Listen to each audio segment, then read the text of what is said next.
सन 1824 में बंगाल के रक्तघाट गांव के राजा अपने महल में सैनिकों को कहकर एक नाचने वाली महिला को बेरहमी से जिंदा जलवा देते हैं। लेकिन मरने के बाद ये महिला एक प्रेत आत्मा में बदल जाती है और उस इंसान को मार डालती है जिसने राजा के कहने पर उसे आग लगाई थी।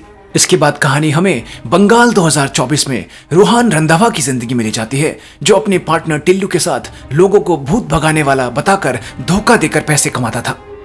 रक्तघाट गांव के शाही परिवार से नाता रखने वाले मीरा के अंकल उसे मीरा की आत्मा से बात करने के लिए एक दिन बुलाते हैं। लेकिन मरी हुई मीरा जब उसके सामने आ जाती है, रूहान उसे असली भूत समझकर बुरी तरह से डर जाता है। लेकिन मीरा जिंदा थी, यह सिर्फ एक नाटक था। मीरा के अंकल फोन पर रूहान की मीरा से डरने की वीडियो उसे दिखाते हैं और उसे ब्लैकमेल करते हैं और धमकी देते हैं कि अगर वो उनके साथ रक्तघाट नहीं गया तो वे वीडियो ऑनलाइन पोस्ट कर देंगे। मीरा फिर रूहान को 1 करोड़ रुपए देने की बात भी कहती है अगर उसने उनका काम कर दिया तो। रूहान तैयार हो जाता है। रास्ते में रूहान मीरा से पूछता है कि वो एक भूत भगाने वाला फ्रॉड है, ये बात जानते हुए भी वो क्यों उसकी मदद चाहते हैं। मीरा उसे कहती है इसका जवाब उसे गांव पहुंचने पर मिल जाएगा।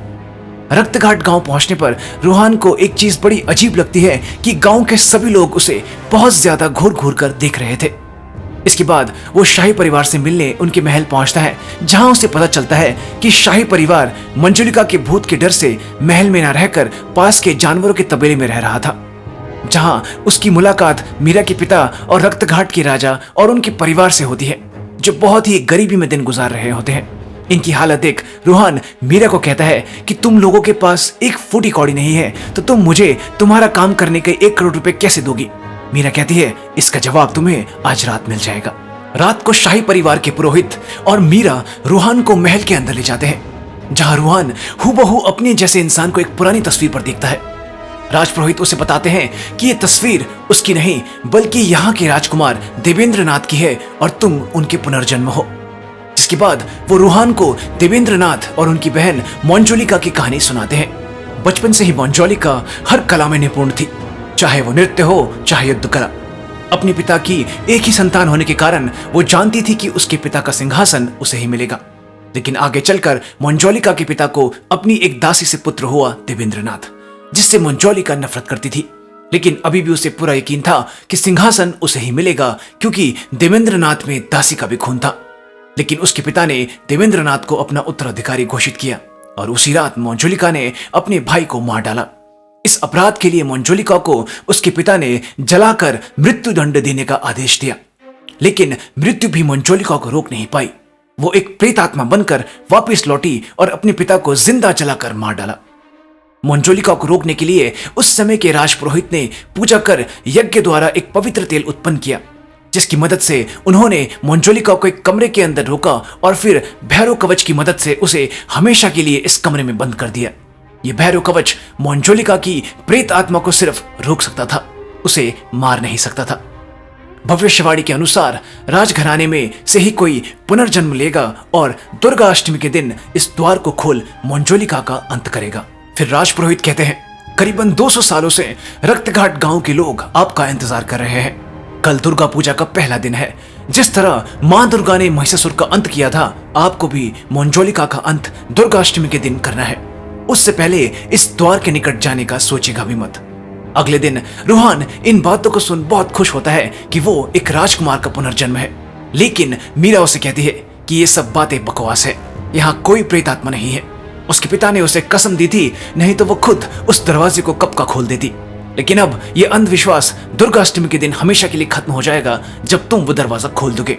जिसके बाद ये महल कम से कम 1000 करोड़ का तो जरूर बिकेगा ही बिकेगा।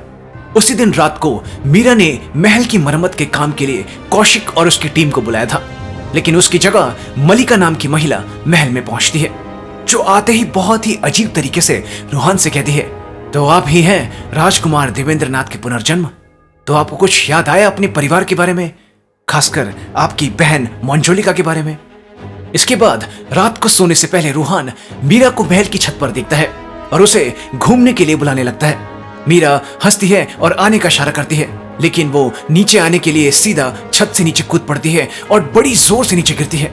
रूहान बुरी तरह से डर जाता है और मीरा की तरफ बढ़ने लगता है कि तभी मीरा उठती है और उसकी तरफ अजीब तरह से चलते हुए आने लगती है। अचानक रूहान की नींद खुलती है वो एक बुरा सपना देख रहा था। लेकिन अजीब बात यह थी कि मलिका उसके कमरे के बाहर से उसे बुरी तरह से घूर रही थी। अगले दिन महल की मरम्मत का काम शुरू हो जाता है। रात के समय मलिका मंजुलिका के हथियारों वाले कमरे में होती है। जब वहां मीरा के पिता और उसके अंकल आते हैं और उसे बताते हैं कि ये सारे हथियार मंजुलिका के हैं। वो हथियार कला में इतनी कुशल थी कि बिना देखे निशाना लगा लेती थी। ये बात कहते हुए इनके पास एक मक्खी इन्हें बार बार परेशान करने लगती है।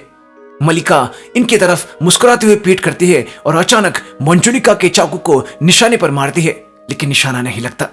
मीरा के पिता और उसके अंकल हंसने लगते हैं और मीरा के पिता कहते हैं, आप अपने आप को मंजुलिका तो नहीं समझ रही ना, रात बहुत हो गई है, सो जाइए। जिसके बाद ये दोनों कमरे से चले जाते हैं। मलिका ने चाकू निशाने पर नहीं बल्कि मक्खी को मारने के लिए फेंका था। उधर रूहान अपने कमरे में सो रहा होता है। अचानक उसकी नींद खुलती है जब उसके कमरे में पड़ा एक पुराना सा रेडियो अपने आप ही ऑन हो जाता है। रूहान उसे बंद करता है, लेकिन वो फिर से अपने आप ऑन हो जाता है, जिससे रूहान को फिर मंजुलिका की आवाज आती है, जो उसे मार देने की बात कहती है। कि तभी उसे शाही परिवार के लोगों की जोर जोर से चीखने की आवाजें आने लगती है। वो बाहर आकर देखता है कि उसकी तस्वीर को आग लग गई होती है। कोई नहीं जानता था कि आग कैसे लगी। उसी वक्त मलिका वहां आती है और अजीब ढंग से हंसते हुए रूहान को कहती है, अरे क्या हो गया, एक तस्वीर ही तो है, तुम तो ऐसे डर गए हो जैसे ये आग तुम्हें लग गई हो। मलिका की बातें सुन मीरा को बहुत अजीब लगता है। रात की घटना से रूहान बहुत डर जाता है और सुबह सुबह ही वहां से जाने लगता है। जब उसका पार्टनर टिल्लू भी वहां आ जाता है और उसे बताता है कि उन्होंने जिस क्लाइंट को बेवकूफ बनाया था वो एसीपी राठौड़ का रिश्तेदार निकला, जो हमें अब पागलों की तरह ढूंढ रहा है। इसलिए वो खुद भागकर उसके पास आ गया। टिल्लू रूहान को कहता है कि एक काम करते हैं, हम कहीं अंडरग्राउंड हो जाते हैं, लेकिन उससे पहले तुम अपना वो वीडियो मीरा के फोन से डिलीट करो।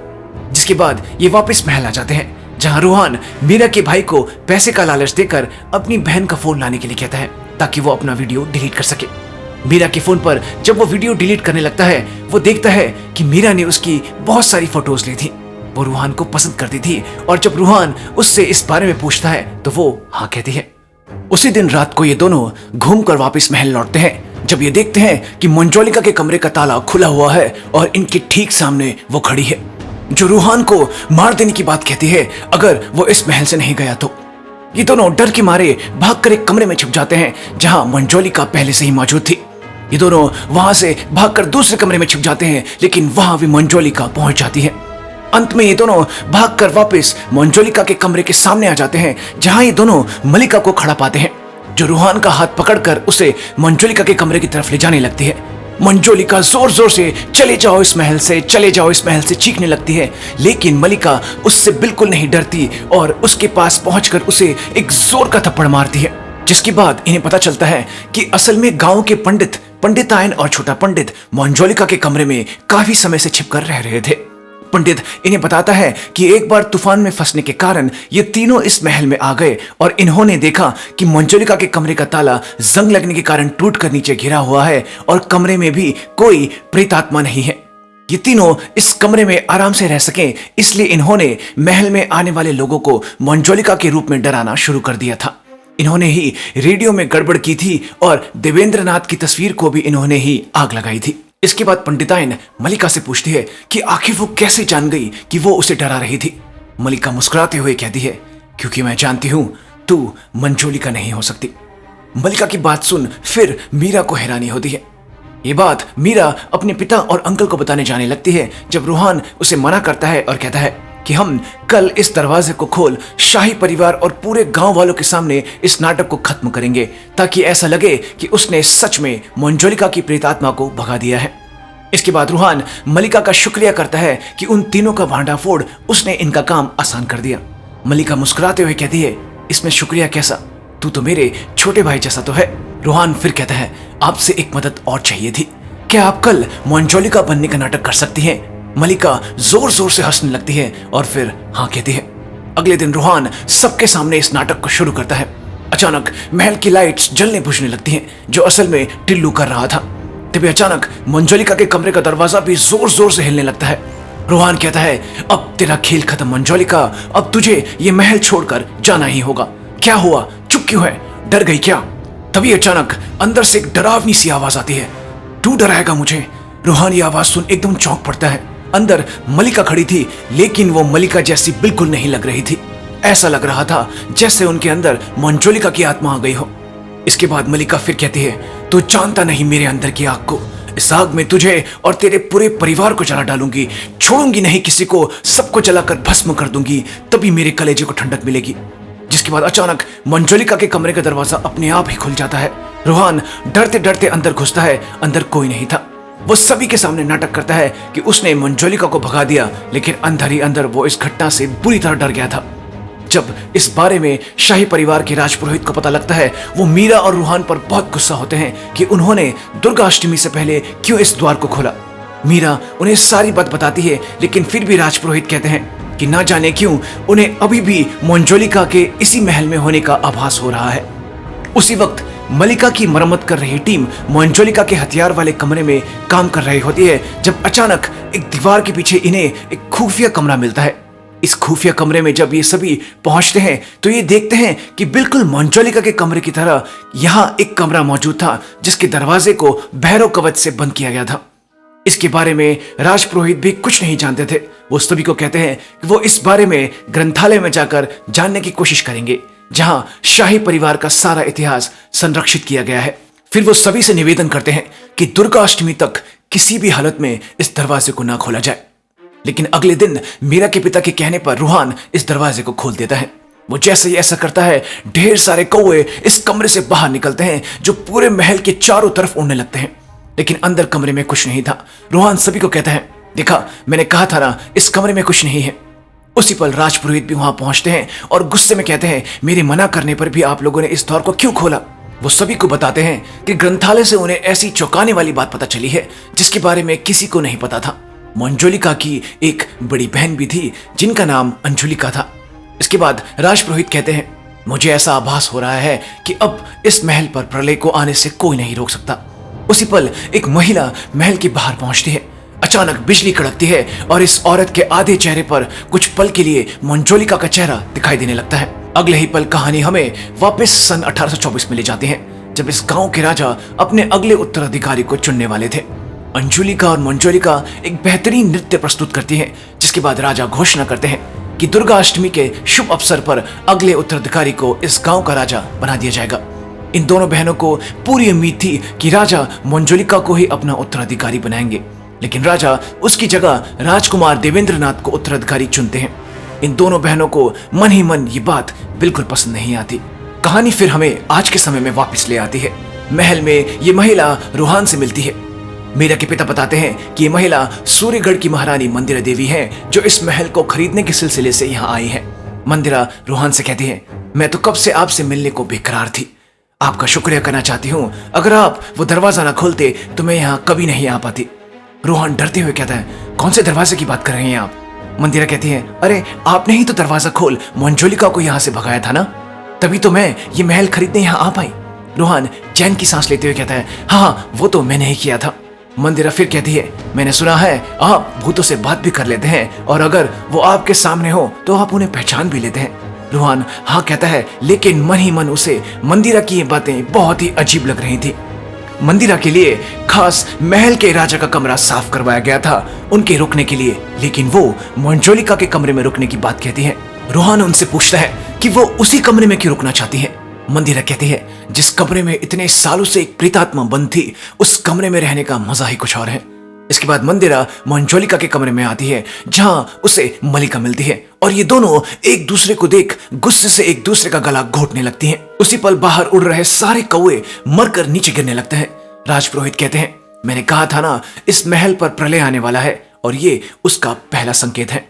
इस बात का सुन मीरा के पिता कहते हैं, पुरोहित जी, महल को खरीदने के लिए लोग आने लगे हैं। अगर ये बात उन्हें पता लग गई तो कोई इस महल को नहीं खरीदेगा, कृपया करके हमारी मदद कीजिए।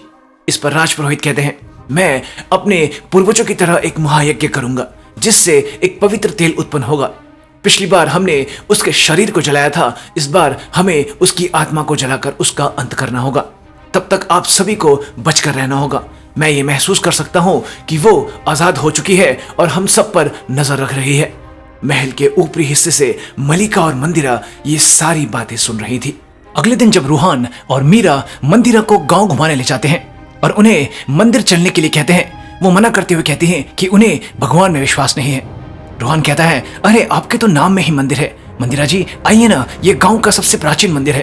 लेकिन अचानक मंदिरा बहुत ज्यादा गुस्सा हो जाती हैं और अजीब ढंग से चिल्लाते हुए कहती हैं, मैंने कहा ना मैं मंदिर नहीं जाती। फिर अचानक वो शांत भी हो जाती हैं और कहती हैं, मेरा मतलब है मैं नास्तिक हूं, कहीं और चलें। रोहन और मीरा मंदिरा का ऐसा बर्ताव देख चौंक पड़ते हैं। इसके बाद मीरा वापस महल पहुंचती है जब पंडित उन्हें बताता है कि उसे पंडिताइन और छोटे पंडित को मंजुलिका की तस्वीर मिली है। लेकिन जैसे ही ये मीरा को मंजुलिका की तस्वीर दिखाने लगते हैं, अचानक ऊपर से इस पर लाल रंग का पेंट गिर पड़ता है। ये पेंट मलिका ने इस तस्वीर पर गिरा दिया था। मीरा चौंकते हुए मलिका को देखने लगती है जब वो हंसते हुए कहती है, अरे क्या हो गया, तुम मुझे ऐसे घूर कर देख रही हो जैसे मैंने किसी का खून कर दिया हो, बस एक तस्वीर ही तो है। उधर मीरा के अंकल रोहन और टिल्लू को एक दूसरे कमरे में कुछ शाही कपड़े दिखाने के लिए लाते हैं जब अचानक एक शेरवानी के हाथ निकल आते हैं जो मीरा के अंकल का गला घोटने लगते हैं। रोहन बड़ी मुश्किल से उन्हें छुड़ाता है और ये सभी कमरे से बाहर भागने लगते हैं जब अचानक दरवाजा बंद हो जाता है और वो शेरवानी इनकी तरफ बढ़ने लगती है। इनका डर के मारे बुरा हाल हो जाता है। उसी वक्त टिल्लू भी बेहोश हो जाता है। जैसे तैसे ये दरवाजा खोलते हैं और वहां से भाग निकलते हैं। तभी इस कमरे के अंदर से मंदिरा बाहर निकलती है। जब ये बात मीरा के पिता को पता चलती है, वो कहते हैं, इस महल को अब खरीदेगा कौन?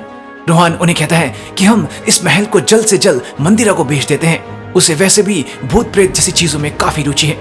ये सभी मंदिरा से इस बारे में बात करते हैं तो वो कहती है कि वो 1000 करोड़ में ये महल खरीदने को तैयार है, लेकिन वो ये डील आज से 2 दिन बाद दुर्गा अष्टमी के दिन ही फाइनल करेगी। लेकिन तभी वहां विक्की खन्ना नाम का आदमी पहुंचता है जो ज़ोडिएक ग्रुप ऑफ होटल्स का मालिक था और इस महल को तुरंत 1000 करोड़ में खरीदने की बात कहता है। मीरा के पिता उसी वक्त विक्की खन्ना को महल बेचने को तैयार हो जाते हैं। मंदिरा को यह बात बिल्कुल पसंद नहीं आती। इसके बाद महल को देखते हुए विक्की खन्ना की मुलाकात मलिका से होती है जो महल के सिंहासन पर काम कर रही होती है। सिंहासन को देख विक्की उसे अपने घर के ड्राइंग रूम में रखने की बात कहता है। इस बात पर मलिका की विक्की से लड़ाई भी हो जाती है, लेकिन क्योंकि विक्की इस महल को खरीद रहा था, मलिका उसे रोक नहीं पाती। इसके बाद विक्की सिंहासन को लेकर महल से निकल जाता है। लौटते हुए उसे काफी रात हो जाती है जब अचानक उसकी गाड़ी के सामने मंजुलिका की प्रेतात्मा आ जाती है, जिसके कारण उसकी गाड़ी संतुलन खोकर पेड़ से टकरा जाती है। तभी उसे फिर से मंजुलिका की प्रेतात्मा उसकी गाड़ी में बैठी हुई दिखती है। वो डर के मारे गाड़ी से उतरकर सड़क पर भागने लगता है। काफी दूर आकर वो पीछे देखता है, आसपास कोई नहीं था। वो चैन की सांस लेता है और जैसे ही आगे मुड़ता है, उसके सामने मंजुलिका की प्रेतात्मा सिंहासन पर बैठी होती है, जो अगले ही पल उड़ते हुए आती है और उसे मार डालती है। अगले दिन मीरा देखती है कि सिंहासन वापस महल आ चुका था और उस पर मलिका बैठी हुई थी। मीरा जब मलिका से पूछती है कि ये वापस कैसे आया और उसकी हिम्मत कैसे हुई इस पर बैठने की, तो मलिका चिल्लाते हुए कहती है, कुतिया, तू ये सिंहासन किसी और को देगी है? कितनी बार छीनोगे इसे मुझसे? ये मेरा सिंहासन है। ये कहते हुए वो पूरा सिंहासन एक हाथ से उठा लेती है और फिर कहती है, जिसने भी इसे मुझसे छीनने की कोशिश की, मैं उसे मार डालूंगी। मीरा डरते हुए वहां से बाहर भाग आती है और रोहन को मलिका के साथ हुई घटना के बारे में बताने लगती है। लेकिन तभी उसे मलिका की आवाज आती है जो कहती है, अरे मैं तो कब से इनके साथ बैठी हूँ। मीरा को अपनी आंखों पर विश्वास ही नहीं होता। वो कुछ कह पाती तभी रोहन कहता है, मीरा, विक्की खन्ना कल रात मारे गए। उसी पल मंदिरा पागलों की तरह हंसते हुए वहां आती है और कहती है, वो मारा गया है ना? हंसते हुए वो मीरा के पिता को कहती है, ये लीजिए महल को खरीदने का कॉन्ट्रैक्ट, आज से 2 दिन बाद इसे साइन करते हैं, ठीक है? ये कहकर वो फिर से पागलों की तरह हंसते हुए वहां से चली जाती है। तभी अचानक मलिका भी हंसने लगती है और फिर कहती है, ऐसे पागलों की तरह कौन हंसता है? ये कहकर वो भी चली जाती है। वहां मौजूद बाकी के सभी लोग इन दोनों की अजीब हरकतों को देखकर दंग रह जाते हैं। शाम को रोहन और मीरा बैठ बातें कर रहे होते हैं जब रोहन मीरा को कहता है कि मुझे ऐसा लगता है कि मंदिरा ही मंजुलिका है। तभी वो उस दिन मंदिर जाने से मना कर रही थी, लेकिन सिंहासन वाली घटना के बाद से मीरा को ऐसा लग रहा था कि मलिका ही मंजुलिका है। उसी दिन रात को रोहन अपने कमरे में सो रहा होता है जब अचानक उसकी नींद पायल की आवाज से खुलती है। वो इस आवाज का पीछा करते हुए तहखाने में मौजूद उस कमरे में पहुंचता है और जैसे ही उसका दरवाजा खोल अंदर घुसता है, अंदर मलिका और मंदिरा बैठी होती हैं, जो एक साथ बच्चों की तरह खेल रही होती हैं। रोहन को देख ये दोनों अचानक रुक जाती हैं। उसी पल दरवाजा भी बंद हो जाता है और मलिका और मंदिरा कहती हैं, तू यही सोच रहा है ना, हम दोनों में से मंजुलिका कौन है? मलिका कहती है, मैं हूं मंजुलिका। फिर मंदिरा भी कहती है, मैं हूं मंजुलिका। ये दोनों चीख चीख कर मैं हूं मंजुलिका, मैं हूं मंजुलिका कहने लगती हैं, जिसके बाद ये दोनों रोहन का गला दबाने लगती हैं। उसी पल रोहन की नींद खुलती है। ये सिर्फ एक सपना था, लेकिन तभी फिर से मंजुलिका की प्रेत आत्मा उसके सामने आ जाती है और बुरी तरह से चीखती है और फिर गायब हो जाती है। रूहान डर के मारे सारी रात महल के बाहर गुजारता है और अगले दिन अपने दोस्त टिल्लू को लेकर गाड़ी के जरिए महल से भाग निकलता है। लेकिन हर बार उसकी गाड़ी रहस्यमय तरीके से घूमकर वापस महल ही आ जाती है। उसे मजबूरन वापस महल लौटना पड़ता है। उसी दिन रात को राजपुरोहित महल पहुंचते हैं। उन्होंने पवित्र तेल बना लिया था जिसकी मदद से रूहान को मंजोलिका का अंत करना था। लेकिन रूहान कहता है, ये तेल मैं डालूं किस पर, मलिका या मंदिरा पर? उन दोनों में से मंजोलिका है कौन, ये पता कैसे चलेगा? मीरा कहती है, इसका पता हमें कल चल जाएगा। जिस पेंटिंग पर मलिका ने पेंट गिराया था उसे मैंने साफ करने के लिए शहर भेजा था। वो कल आ जाएगा और हमें पता चल जाएगा कि मंजोलिका कौन है। रूहान कहता है, इसका मतलब कल दुर्गाष्टमी के दिन। अगले दिन रूहान बिल्कुल तैयार हो जाता है मंजोलिका से लड़ने के लिए कि तभी वो देखता है कि मीरा सिंहासन वाले कमरे में अपने ऊपर मिट्टी का तेल डाल रही होती है और जैसे ही वो रूहान को उसके पास आता देखती है वो खुद को जलाने के लिए लाइटर जला लेती है। रूहान जैसे तैसे बड़ी मुश्किल से उससे लाइटर को छीनता है। तभी मीरा को होश आता है। उसे कुछ भी नहीं पता था कि वो आखिर ये सब क्यों कर रही थी। मीरा रूहान को बताती है कि उसे बस इतना याद है कि वो मंदिरा के साथ थी।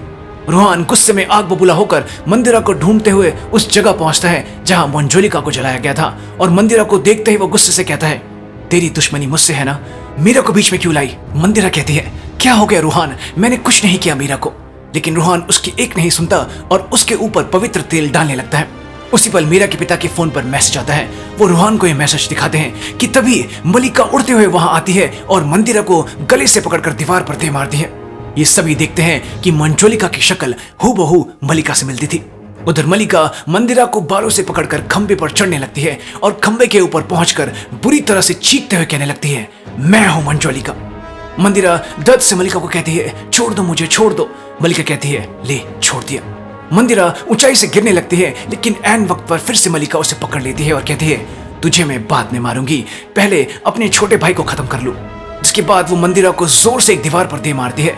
अगले ही पल वो रूहान का गला पकड़ लेती है और उसे बुरी तरह से घोटने लगती है। लेकिन रूहान ने इस दौरान पवित्र तेल की मदद से मलिका के चारों तरफ एक गोल घेरा बना लिया था जिसे वो आग लगा देता है। पवित्र तेल की आग से रूहान मलिका के चुंगल से छूट जाता है और आग के घेरे से बाहर कूद जाता है और तुरंत मंदिरा की तरफ दौड़ पड़ता है। मलिका आग के घेरे में फंस चुकी थी। रूहान जैसे ही मंदिरा के पास पहुंचता है और उन्हें उठाने लगता है, वो खुद ही उठ जाती हैं। रूहान कहता है, आप ठीक तो है मंदिरा जी? मंदिरा पीछे मुड़ती है और कहती है, हाँ मैं बिल्कुल ठीक हूं। उनका आधा चेहरा अब बिल्कुल सड़ चुका था। जो फिर कहती है, तूने गलत बहन को जला दिया। फिर वो चीखते हुए कहती हैं, मैं हूं मंजोलिका। तभी दीवारों को तोड़ता हुआ महल का सिंहासन वहां आ पहुंचता है जिसे मंदिरा उठाकर कहती है, ये मेरा सिंहासन है, मेरा। फिर सिंहासन पर बैठकर मंदिरा कहती है, जिस तरह ये मलिका चिल्ला रही है उस दिन मैं भी चिल्लाई थी, लेकिन सब तमाशा देख रहे थे। आज मैं तमाशा दिखूंगी। तभी वहां राजपुरोहित भी आ जाते हैं जो उसे रोकने की कोशिश करते हैं लेकिन उन्हें मंदिरा मारकर दूर फेंक देती है। उधर पवित्र अग्नि की आग बुझ चुकी थी। मीरा मलिका को संभालती है और रूहान पवित्र तेल को लेकर उसे मंदिरा के ऊपर डालने ही वाला होता है कि तभी उसे मलिका रोक देती है, जो कहती है, रूहान जो गलती तुमने मेरे साथ की वो इसके साथ मत करो। जिस राज को मैं सदियों से नहीं जान पाई थी, आज मौत को इतने करीब देखकर मुझे सब याद आ गया। फिर वो मंदिरा को कहती है, सबके सामने आ और अपनी असलियत दिखा। वो जैसे ही ऐसा कहती है, अचानक मंदिरा के अंदर से मंजोलिका की आत्मा बाहर निकलती है और इन सब के सामने प्रकट होती है। रूहान कहता है, मंजोलिका। तभी मंजोलिका की प्रेत आत्मा के चेहरे का मुखौटा टूटता है और आवाज आती है, नहीं, राजकुमार देवेंद्रनाथ। उसी पल कहानी हमें सन 1824 में ले जाती है। देवेंद्रनाथ के उत्तराधिकारी बनने से अंजुलिका और मंजुलिका दोनों बिल्कुल खुश नहीं थी, इसलिए वो उसे रात को चोरी छुपे मारने की फिराक से उसके कमरे के पास पहुंचती हैं। लेकिन वो अंदर देखती हैं कि देवेंद्रनाथ लड़कियों की तरह सज संवर रहा था। ये दोनों बहनें अपने शस्त्र बाहर रख अंदर घुसती हैं, जहां इन्हें देवेंद्रनाथ बताता है कि वो अंदर से बिल्कुल एक औरत की तरह है और उसे नाचना बेहद पसंद है। वो रात को नृत्यशाला में चोरी छुपे नाचा भी करता है। दोनों बहनें उसे कहती हैं कि हमें भी तुम्हारा नृत्य देखना है देवेंद्र। जिसके बाद देवेंद्रनाथ तैयार होकर अपनी बहनों के सामने नाचने लगता है। उसी दौरान मंजोलिका चुपके से वहां से निकल जाती है और ये बात भरी सभा के सामने अपने पिता को बता देती है। राजा देवेंद्रनाथ को ऐसी हालत में देख उसे अपने सैनिकों को जलाकर मारने का हुक्म देते हैं। देवेंद्रनाथ को सैनिक ले जाने लगते हैं जब वो दुखी मन से अपनी बहनों को देखता है। फिर राजा अपने राजपुरोहित को कहते हैं कि सब जगह ये खबर फैला दो कि राजकुमार देवेंद्रनाथ मारा गया और उसका खून मंजोलिका ने किया है। ये बात सुन दोनों बहनें चौंक पड़ती हैं।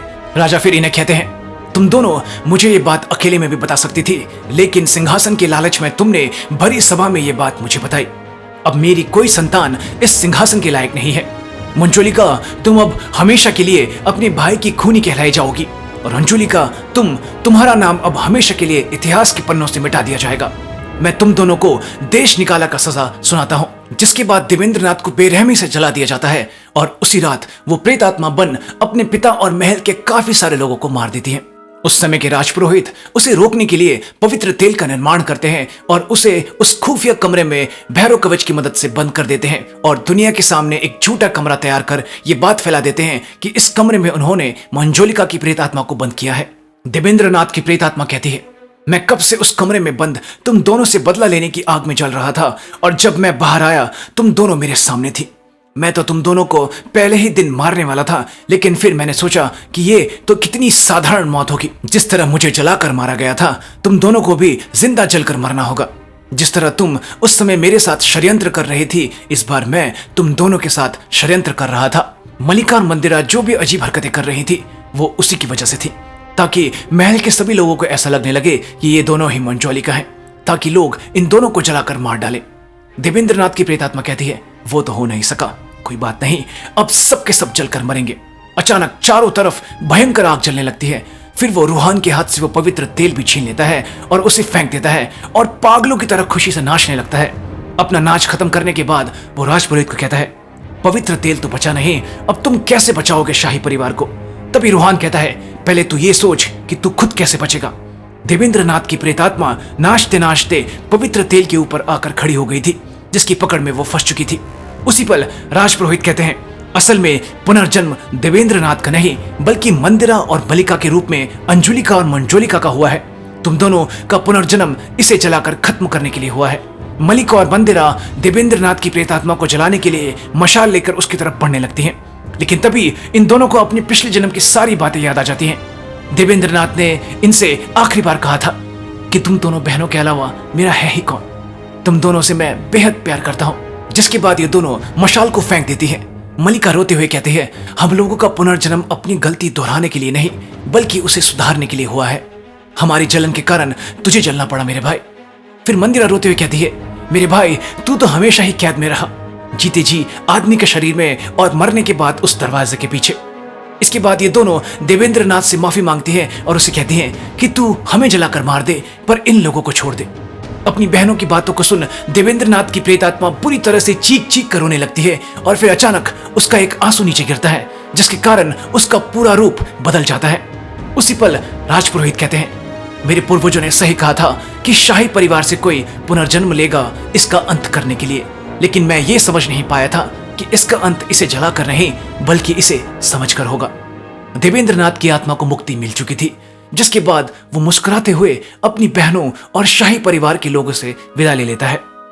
अगले दिन सुबह मलिका सबको बताती है कि बचपन से ही उसे पुराने महलों में बहुत रुचि थी, जिसका कारण वो अब जान गई है। मंदिरा भी कहती है, मैं यहाँ किसी और काम से आई थी, लेकिन इस महल में पहुंच मुझे ऐसा लगा जैसे मेरा इससे कोई नाता है। रूहान कहता है, अरे मंदिरा जी, तो क्या आप ये महल खरीदने के लिए नहीं आई थी? मंदिरा मुस्कुराते हुए कहती है, मेरा नाम मंदिरा नहीं है, मैं एसीपी राठौर हूं, जो असल में रूहान को पकड़ने आई थी। ये बात सुनते ही रूहान के होश उड़ जाते हैं और वो बेहोश हो जाता है। सभी लोग रूहान की हालत देख हंस पड़ते हैं। तो चलिए दोस्तों, भूल भुलैया 3 की ये कहानी यहीं खत्म होती है। हम आशा करते हैं कि आप लोगों को ये कहानी पसंद आई होगी। अगर ऐसा हुआ है तो हमें लाइक और कमेंट करके जरूर बताइएगा, और अगर आप लोग हमारे चैनल पर पहली बार आए हैं तो हमें सब्सक्राइब करके अपना प्यार जरूर दीजिएगा। आप सभी से अब मुलाकात होगी अगली कहानी में।